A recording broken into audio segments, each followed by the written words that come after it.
Good morning, beta.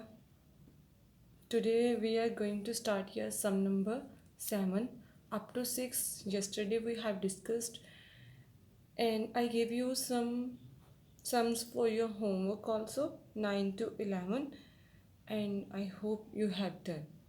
Now we are going to start your sum number 7. First of all, read. Here we have two methods. Okay, both we will discuss. And firstly, we will read the statement. What statement is here? Naresh bought 4 dozen pencils at rupees 10.80 a dozen and sold them for 80 paisa each and find his gain or loss percent. You know, beta, for finding the gain or loss percent formula is this loss percent L loss upon CP into 100. It means we have to know the value of loss over CP cost price. So that's why here they have given the cost price of 4. They are saying कि उसने क्या किया है कि bought कितने किए हैं, खरीदी कितने 4 dozen pencils but at rupees 10.80 a dozen.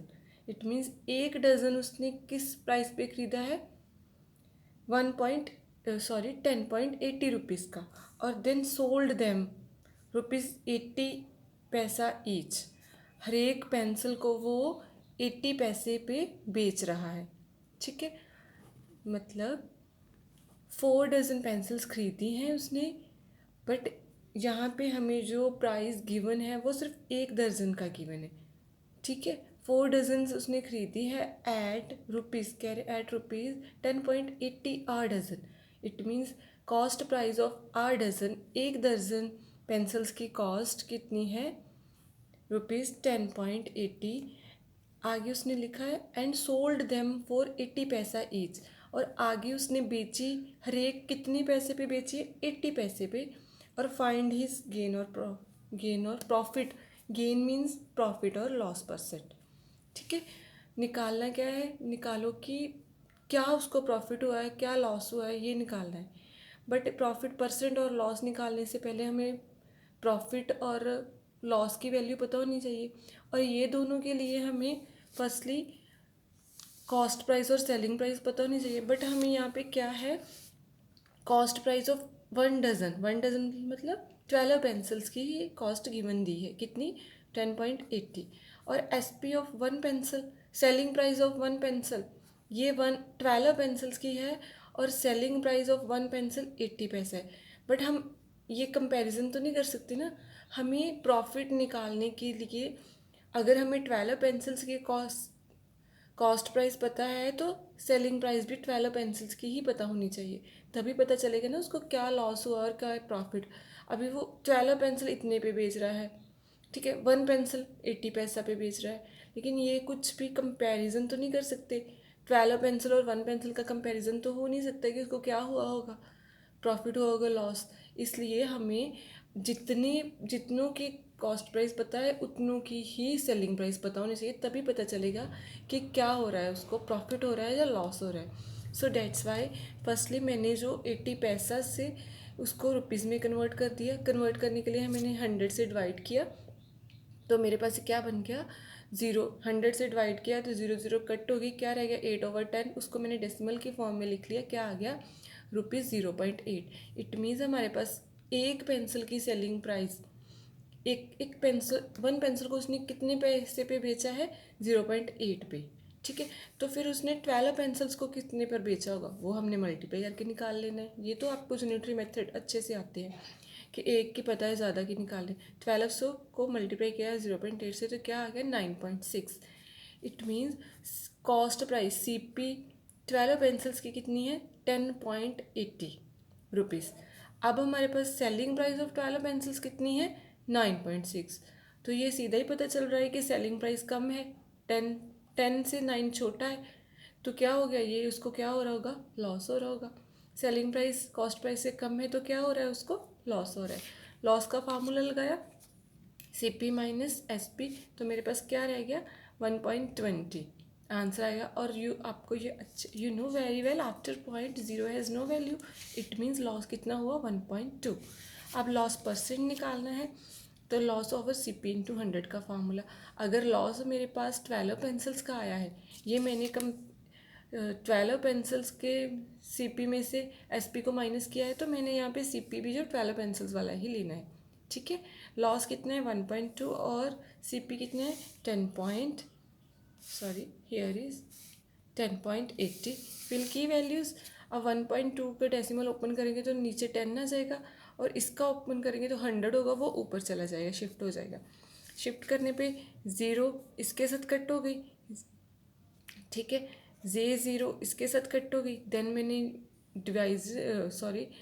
Then मैंने कटिंग की है 4 के टेबल पे पहले। 4 3 are 12, 4 2 are 8, देन जो बच के 28, 4 7 है 28। अगेन मैंने 3 1 या 3 3 3 या 3 9 है 27। अब मेरे पास न्यूमिनेटर में क्या रह गया 100 और डिनोमिनेटर में 9, 100/9। इट मीन्स आपका लॉस परसेंट कितना आ गया 100/9% आपका लॉस आ गया। और दूसरा, अगर मैंने वहाँ इसमें मैंने क्या किया था, क्योंकि मुझे सेलिंग प्राइस 1 की पता थी और कॉस्ट प्राइस 12 की पता थी ना, तो मैंने क्या किया सेलिंग प्राइस भी 12 में कन्वर्ट कर ली। और अगर आप चाहो तो कॉस्ट प्राइस 12 पेंसिल से आप सेलिंग प्राइस 1 पेंसिल की भी बना सकते हो। कॉस्ट ऑफ 12 पेंसिल से आप कॉस्ट ऑफ 1 पेंसिल की निकाल लो, वो आप यही मेथड लगेगा। इसको हम 12 के साथ डिवाइड कर देंगे, 12 के साथ डिवाइड किया तो मेरे पास क्या आंसर आएगा 9/10, कितना बन गया 0.9 rupees. Cost price of 1 pencil की कितनी आएगी 0.9। सेलिंग प्राइस ऑफ 1 पेंसिल हमें गिवन है 80 पैसा, लेकिन अब हमें पैसे और रुपीज़ को कंपैरिजन के लिए पैसे को भी रुपीज़ में कन्वर्ट करना होगा। रुपीज़ में कन्वर्ट सिमिलरली लाइक इट, ठीक है, कन्वर्ट किया तो मेरे पास क्या 0.8 रुपीज़। फिर से क्या हो गया सेलिंग प्राइस ऑफ एक पेंसिल्स के कंपैरिजन करके देखो। अब कॉस्ट प्राइस 0.9 है, सेलिंग प्राइस 1 पेंसिल की 0.8 है, इट मीन्स फिर से उसको क्या हो रहा है लॉस ही हो रहा है। ठीक है, इसमें भी लॉस ही होगा बट डिफरेंट है। वहाँ पे मैंने सेलिंग प्राइस 1 पेंसिल से 12 पेंसिल की बना के कंपैरिजन किया, और इसमें मैंने क्या किया कि कॉस्ट प्राइस अगर 12 पेंसिल की है तो उसको मैंने 1 पेंसिल में कन्वर्ट कर लिया और देन 1 पेंसिल को कंपैरिजन किया। ठीक है, 1 पेंसिल से भी क्या आया लॉस ही हो रहा है। एक पेंसिल की कॉस्ट प्राइस 0.9 है और एक पेंसिल की कॉस्ट सेलिंग प्राइस 0.8 है, इट मीन्स उसको क्या हो रहा है 0.1 का लॉस हो रहा है। ठीक है, कम जा रहा है लॉस हो रहा है, तो सेम सिमिलरली फिर मैंने लॉस निकाल लिया। तो लॉस परसेंट के लिए अब डिफरेंस इज हेयर कि if you will do like is this method then calculation is easy. 0.1 0.9 will come. अब देखो जो लॉस है वो एक पेंसिल्स का हुआ है 0.9 माइनस 0.8 0.1। तो मैंने जब लॉस परसेंट निकाला तब सी पी भी मैंने ये नहीं है कि ये जो 12 पेंसिल की थी वो फिल कर ली, नहीं, जो सी पी 1 पेंसिल की थी वो यूज़ की, वो कितनी है 0.9। और ये पॉइंट ख़त्म हो जाएंगे आपस में और रह के जाएगा 100/9%। क्लियर इट बेटा? ओके, नाउ नेक्स्ट इज, अब इसमें भी similar something is here also. पहले स्टेटमेंट रीड आउट करते हैं। A vendor buys oranges at ₹26 per dozen and sell them at 5 for ₹13. Find his gain percent. उन्होंने ऑलरेडी क्या लिख दिया find his gain percent, it means उसको क्या हो रहा होगा गेन ही हो रहा होगा, प्रॉफिट ही हो रहा होगा बेचने पे। बट गिवन क्या है, उन्होंने क्या कॉस्ट प्राइस बाय खरीदे कितने हैं, cost price of per dozen मतलब 12 ऑरेंजेस की कितनी है ₹26, और sell them at 5, it means selling price of 5 oranges कितनी है 13। फिर से आप इसको मत देखो, अब देखो अब 12 और 5 का कम देख सकते हैं कि 13 और ये बड़ा है, ये नहीं होगा ना। हमें अगर 12 ऑरेंजेस की कॉस्ट प्राइस पता है तो 12 ऑरेंजेस की ही सेलिंग प्राइस पता होनी चाहिए, तभी पता चलेगा कि उसको प्रॉफिट हो रहा है या लॉस। तो मैंने क्या किया इसमें, मैंने एक एक की निकाल ली। ये 12 ऑरेंजेस से 1 ऑरेंज की निकाल ली कि क्या कॉस्ट प्राइस थी, और सेलिंग प्राइस भी मुझे 5 ऑरेंजेस की पता थी, वहाँ से मैंने 1 ऑरेंज की सेलिंग प्राइस ही निकाल ली। 12 ऑरेंजेस से 1 ऑरेंज की निकालेंगे तो क्या होगा 26 12 से डिवाइड हो जाएगा। मैंने ये कटिंग कर दी है 2 के टेबल पे, 2 के टेबल पे कटिंग करके मेरे पास क्या बच गया 13/6। ठीक है, और सेलिंग प्राइस ऑफ 5 और ये हमको ऑलरेडी गिवन दी हुई है ₹13। तो मैंने इससे एक ऑरेंज की निकाली तो कितनी आ गई 13/5। अगर आप 13/6 और 13 ये छोड़ के अगर आप देखिए अब कॉस्ट प्राइस ऑफ 1 ऑरेंज कितनी है 13/6, सेलिंग प्राइस ऑफ 1 ऑरेंज 13/5। अब ये फ्रैक्शन है तो आपको पता नहीं चलेगा कि कॉस्ट प्राइस कौन सी कॉस्ट प्राइस बड़ी है या सेलिंग प्राइस बड़ी है। तो मैंने इसको क्या किया डिवाइड करके आंसर लिख रही है। डिवाइड करके आंसर सेलिंग कॉस्ट प्राइस का आया 2.16 और इसका आया 2.6। अब देखो पॉइंट के बाद 1 आ रहा है, यहाँ पे 6 आ रहा है। इट मीन्स 6 बड़ा होता है 1 से। It means selling price of 1 orange की ज़्यादा है कॉस्ट प्राइस ऑफ 1 ऑरेंज से। तो उसको क्या हो रहा है सेलिंग प्राइस अगर एक एक ऑरेंज की कॉस्ट प्राइस बेचने की कीमत खरीदने की कीमत से ज़्यादा है तो उसको क्या हो रहा है प्रॉफिट। ठीक है, 2.1 और 2.6 है। तो मैंने ये यहाँ से निकाल लिया। अब आपने डेसिमल्स में मत करना, फ्रैक्शंस को लेके ही प्रॉफिट निकालना थोड़ा सा इजी रहेगा कैलकुलेशन में, अदरवाइज उसमें आप कंफ्यूज होंगे डेसिमल्स की फॉर्म में। तो अब प्रॉफिट क्या आ गया SP माइनस CP। अब मैं 1 ऑरेंज से कंपैरिजन कर रही थी तो 1 ऑरेंज का इससे ही प्रॉफिट निकालूंगी। 13/5 माइनस 13/6 एलसीएम के थ्रू निकालने पे मेरे पास क्या बच गया 13/30 प्रॉफिट। अब प्रॉफिट परसेंट का फार्मूला लगाया क्योंकि मैंने निकालना क्या था profit percent, find is profit percent. Formula लगाया प्रॉफिट 13/30। अब ये प्रॉफिट 13/30 1 ऑरेंज का आया तो नीचे CP भी 1 ऑरेंज की लोगे और 1 ऑरेंज की CP कितनी है 13/6। फिल की वैल्यूज़ अब ये आपको शिफ्टिंग आती है कि नीचे है तो ये ऊपर चला जाएगा और ये इस तरह से सॉल्व 13/30 मल्टीप्लाई 6/13 हो जाएगा। 13 आपस में कैंसिल आउट हो गए। 6 1 या 6 6 5 का क्या होता है 30, देन 5 1 या 5 5 2 या 10 5 20 या 100। प्रॉपर कटिंग हो गई। अब मेरे पास जस्ट न्यूमिनेटर में क्या बच गया 20। इट मीन्स आंसर क्या आ गया हमारे पास प्रॉफिट परसेंट 20%। गॉट इट बेटा। अगर आपने 12 का ही रखना था तो फिर आपको 5 ऑरेंजेस से पहले 1 की फिर 12 की निकालनी थी।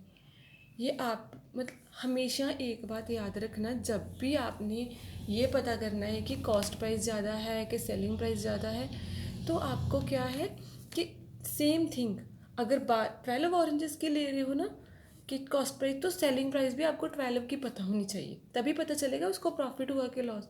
तो अगर आप 1 ऑरेंज से कर रहे हो तो 1 ऑरेंज की निकाल लो। ठीक है, जैसे मैंने जहाँ से 12 ऑरेंजेस की निकाल ली 1 ऑरेंज और ये मेरे को सेलिंग प्राइस 5 ऑरेंज की गिवन दी थी, वहाँ से भी मैंने 1 की निकाल ली। अब 1 को कंपैरिजन किया, 1 से आपको पता चल गया ये 2.1 है ये 2.6 आई। इट मीन 2.6 बड़ा है 2.1 से। तो ये उसको क्या हो रहा है सेलिंग प्राइस जो 1 ऑरेंज की है वो ज़्यादा आ रही है तो उसको क्या हो रहा है प्रॉफिट हो रहा है। ठीक है, गॉट इट बेटा। जब भी आपने कंपैरिजन करना है तो सिमिलर जितनी कॉस्ट प्राइस, अगर आपको कॉस्ट प्राइस ऑफ 1 और 5 ऑरेंज की पता है तो सेलिंग प्राइस भी 5 ऑरेंज की पता होनी चाहिए।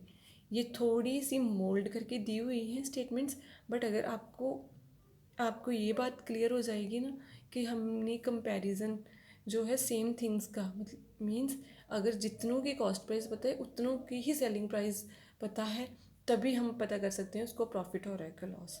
तो ये आपने हमें इन स्टेटमेंट्स में बनाना पड़ता है।